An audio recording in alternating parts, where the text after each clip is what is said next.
ഒരു cable car കാണാമെന്നും പറഞ്ഞ് ഞങ്ങൾ ഇറങ്ങി പുറപ്പെട്ടൊരു യാത്രയാണിത്. ഈ ലണ്ടനിലൊരു IFS കേബിൾ കാർ എന്ന് പറഞ്ഞിട്ടൊരു സംഭവമുണ്ട്. നല്ല അട്രാക്ഷൻസിൽ ഇപ്പം ഹൈ റേറ്റഡ് ആയിട്ടുള്ള ഒരു അട്രാക്ഷനാണ്. അനി കണ്ടുപിടിച്ചതാണ്. അപ്പം അതിലൊന്ന് കയറാമെന്ന് വിചാരിച്ച് ഞങ്ങൾ പുറപ്പെട്ടെത്തിയ സ്ഥലമാണ്. പക്ഷേ ഇവിടെ എത്തിയപ്പോഴാണ് മനസ്സിലായത് അസാമാന്യ തിരക്കാണ് ഇവിടെ അതിനകത്ത് കയറാനായിട്ട്. 1 മണിക്കൂർ മറ്റുമാണ് വെയിറ്റിങ്. അത്രയും ക്ഷമയില്ലാത്തതുകൊണ്ട് ഞങ്ങൾ ആ പ്ലാൻ ഡ്രോപ്പ് ചെയ്ത് ആ ഒരു സ്ഥലമൊക്കെ ഒന്ന് കണ്ട് പുറത്തുനിന്ന് കണ്ട് വേറെ എവിടെയെങ്കിലും കാണാമെന്ന് വിചാരിച്ചിട്ട് പ്ലാൻ ചെയ്തു.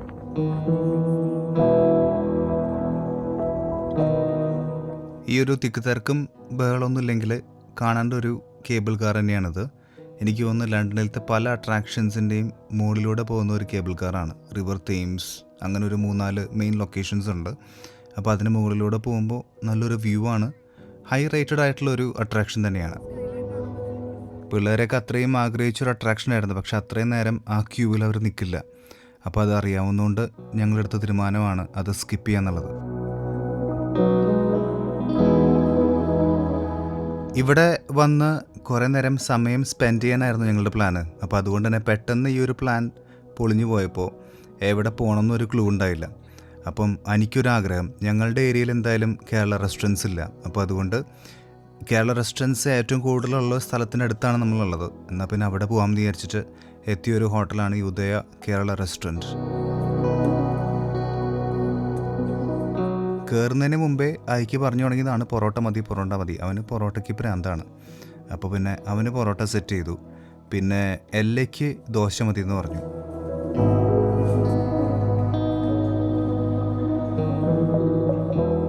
ഈ ഒരു സ്ഥലത്തേക്ക് ഏകദേശം 1.5 മണിക്കൂറുള്ളതുകൊണ്ട് നമ്മൾ നോർമലി വരാൻ ആഗ്രഹിക്കാത്തൊരു സ്ഥലമാണ് ഈ ലണ്ടൻ ഏരിയ. ട്രാഫിക്കാണ് ഒന്നാമത്. ഇവിടെ വന്നതോടുകൂടി എനിക്ക് ഭയങ്കര എക്സൈറ്റ്മെൻ്റ് ആയി. കുറേ നാളായി നമ്മളൊരു കേരള റെസ്റ്റോറൻറ്റിൽ വരണം, നല്ലൊരു കേരള റെസ്റ്റോറൻറ്റിൽ വരണം എന്ന് വിചാരിച്ചിട്ട്. അപ്പോൾ അങ്ങനെ വന്നതിൻ്റെ സന്തോഷമായിരുന്നു ഞങ്ങൾക്ക് എല്ലാവർക്കും.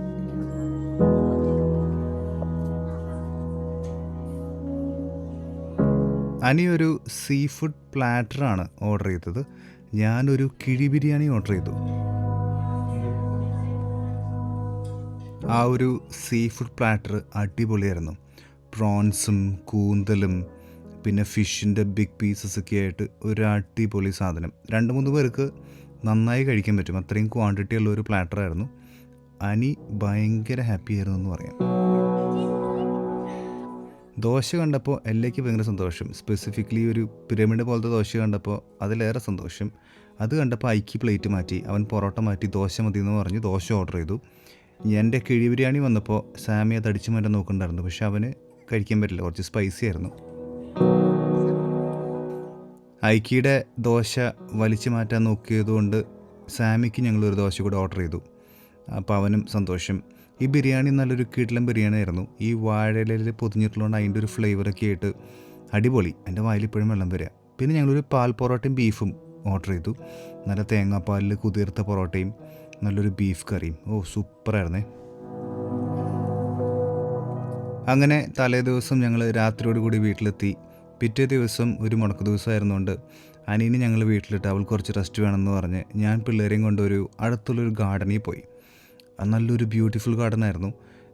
അവിടെ എത്തിയപ്പോഴേക്കും മറ്റേ കോഫി ഷോപ്പൊക്കെ ക്ലോസ് ചെയ്തു. പക്ഷേ ആ ഗാർഡനിൽ ഞങ്ങൾ മാത്രം. അപ്പോൾ പിള്ളേർക്കാണെങ്കിൽ സുഖമായിട്ട് ഓടി നടക്കാനുള്ളൊരു സൗകര്യമൊക്കെ ഉള്ളതുകൊണ്ട് കുറച്ച് നേരം അവിടെ സ്പെൻഡ് ചെയ്തു.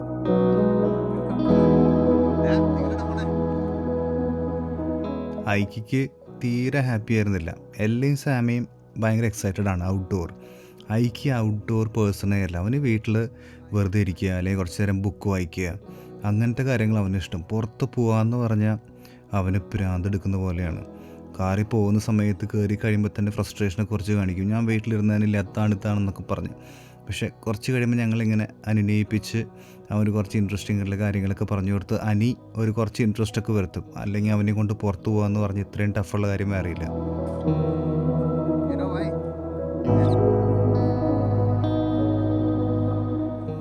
ഇതൊരു തണുപ്പ് ദിവസമായതുകൊണ്ട് തന്നെ അധികം ആളുകളൊന്നും പുറത്ത് കാണാനില്ല. അപ്പോൾ ഒരു വിൻ്റർ കഴിഞ്ഞ് സമ്മറിലേക്ക് കടക്കാനുള്ള ഒരു സമയമാണ്. ചെടികളിൽ ഇങ്ങനെ പൂക്കളൊന്നും വന്നു തുടങ്ങിയിട്ടില്ല. ഒരു മെയ് മാസത്തെ ആവുന്നതോടുകൂടി ഈ ഒരു ഗാർഡൻ ഭയങ്കര ഭംഗിയായിരിക്കും.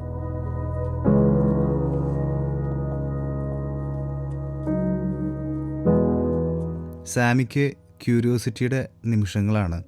എല്ലാം കുറച്ചുകൂടി മെച്യൂർഡായ പോലെ അവനെയും കൈ പിടിച്ച് നടക്കുന്നുണ്ട്. തൊട്ടേനും പിടിച്ചതിനൊക്കെ അവൻ നിൽക്കും. സാമി കല്ലോ ചെളിയോ ഒന്നും അവൻ നോക്കില്ല, ചാടുക ഓടുക ബഹളം.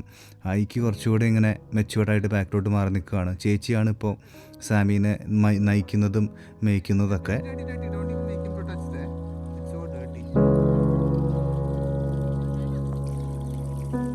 ഈ ഒരു ഫൗണ്ടൻ കണ്ടപ്പോൾ ഓർമ്മ വന്നത് പണ്ട് തറവാട്ടിൽ തോട്ടത്തിനകത്ത് ചെറിയൊരു ഫൗണ്ടൻ ഉണ്ടായിരുന്നു. എല്ലാ ദിവസവും കാലത്ത് ഞങ്ങളിങ്ങനെ എണീറ്റിട്ട് ആ ഫൗണ്ടൻ ഓൺ ചെയ്ത് വെള്ളം വരുന്നിങ്ങനെ നോക്കിയിരിക്കും. നല്ല ഇൻട്രസ്റ്റിംഗ് ആയിട്ടുള്ളൊരു മെമ്മറിയാണ്.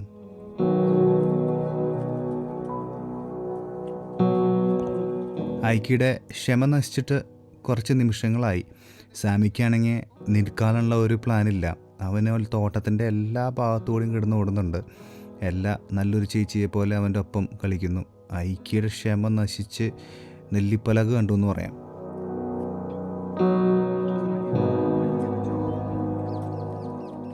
ഈ ഒരു സെക്ഷൻ എത്തിയപ്പോൾ എനിക്ക് മനസ്സിലായി ഐക്കിനെ എൻ്റർടൈൻ ചെയ്തില്ലെങ്കിൽ പണി പാളും എന്നുള്ളത്. അപ്പോൾ അവനെ വിളിച്ചിട്ട് ഞാൻ കുറച്ച് നേരം അവരെ ഒന്ന് കളിപ്പിക്കാൻ വേണ്ടി പറഞ്ഞു.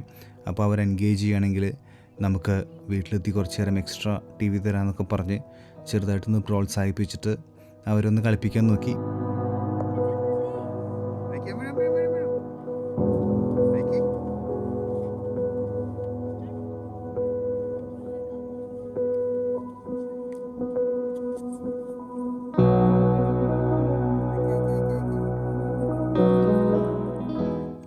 കളിച്ച് സാമി താഴേക്ക് വീഴുമെന്നായിരുന്നു പേടി. പക്ഷേ കുഴപ്പമില്ലാതെ അവൻ ബാലൻസ് ചെയ്തു.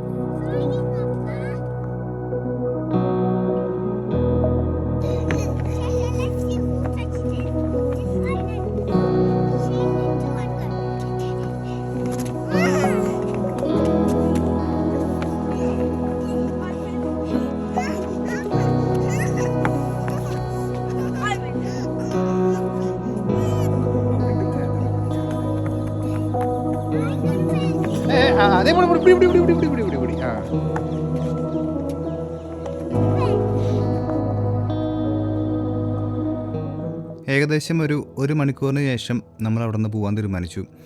ഐക്കി സന്തോഷമായിട്ട് ഫസ്റ്റ് ചാടി ഓടിപ്പോയി, എല്ലാം പിന്നാലെ പോയി. പക്ഷെ സാമി ഒരു വിധത്തിലും ഒപ്പം വരാൻ കൂട്ടാക്കിയിട്ടുണ്ടായിരുന്നില്ല. അവൻ ഈ സ്ഥലം വിട്ട് പോകണ്ട എന്നുള്ള തീരുമാനത്തിലായിരുന്നു. അങ്ങനെ ഞങ്ങളൊരു 1.25 മണിക്കൂർ കഴിഞ്ഞപ്പോൾ തിരിച്ച് വീട്ടിലേക്ക് എത്തി. അത്രയും നേരം എനിക്ക് റെസ്റ്റ് കിട്ടിയിട്ടുള്ളതുകൊണ്ട് അവൾക്കും സന്തോഷം.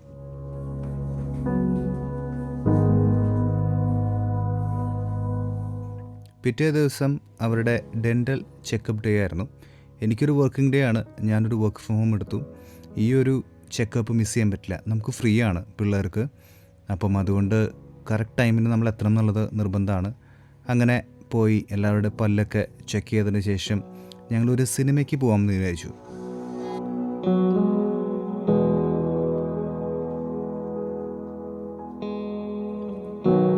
അങ്ങനെ കുറേ നാളുകൾക്ക് ശേഷമാണ് പിള്ളേർക്ക് കാണാൻ പറ്റുന്നൊരു മൂവി വന്നത്. അതും ഐക്കിക്ക് സോണിക് എന്ന് പറഞ്ഞാൽ അത്രയും ഇഷ്ടമുള്ളൊരു ക്യാരക്ടറാണ്. അപ്പോൾ സോണിക്കിൻ്റെ മൂവി വന്നപ്പോൾ ഞങ്ങളെല്ലാവരും കൂടെ എന്നാൽ പിന്നെ ആ മൂവി കണ്ടേക്കാം എന്ന് വിചാരിച്ച് പോകുന്നതാണ്. നല്ല അടിപൊളി മൂവിയായിരുന്നു, ഞങ്ങൾക്ക് ഇഷ്ടപ്പെട്ടു.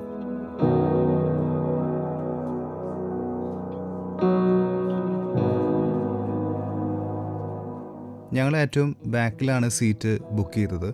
ഇവിടുത്തെ തിയേറ്റേഴ്സിലൊക്കെ ഒരു സെൻറ്ററിൽ ഇരിക്കുന്നതാണ് കാണാൻ ഏറ്റവും നല്ലത്. സ്ക്രീൻ ബാക്കിലിരിക്കുവാണെങ്കിൽ ഭയങ്കര അകലെ പോലെ തോന്നും. സാമി ഉള്ളതുകൊണ്ട് എല്ലാവർക്കും ഒരു ബുദ്ധിമുട്ടാവണ്ടെന്ന് വിചാരിച്ച് ഞങ്ങൾ ഏറ്റവും ബാക്കിൽ പോയിരുന്നു.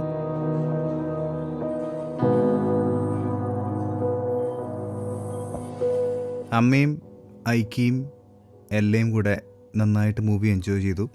എനിക്ക് സാമിയുടെ ഡ്യൂട്ടി ആയിരുന്നു. കുറച്ച് കഴിഞ്ഞപ്പോൾ അവൻ ഭയങ്കര റെസ്റ്റ്ലെസ്സായി. അപ്പോൾ അവനെ കൊണ്ട് കുറച്ച് നേരം പുറത്തൊക്കെ പോയി ഉറക്കാനൊക്കെ നോക്കി. അങ്ങനെ കുറച്ച് നേരം അവനെ ഉറക്കി തിരിച്ചു വന്നു. എന്നിട്ട് ഐക്കി വിട്ടുപോയ കഥയൊക്കെ പറഞ്ഞു തന്ന്. ഐക്കി ഭയങ്കര ഹാപ്പിയായിരുന്നു. അപ്പോൾ അവനെ ഇടയ്ക്ക് ഇങ്ങനത്തെ മൂവീസൊക്കെ വരുമ്പോൾ കൊണ്ടുപോകണം എന്നുള്ളത് ഞങ്ങളുടെ ഒരു ആഗ്രഹമാണ്. അവൻ ശരിക്കും എൻജോയ് ചെയ്യുന്ന കാര്യങ്ങളാണ് ഇതൊക്കെ. അപ്പം നല്ലൊരു ഫാമിലി ടൈമായിരുന്നു എന്ന് പറയാം.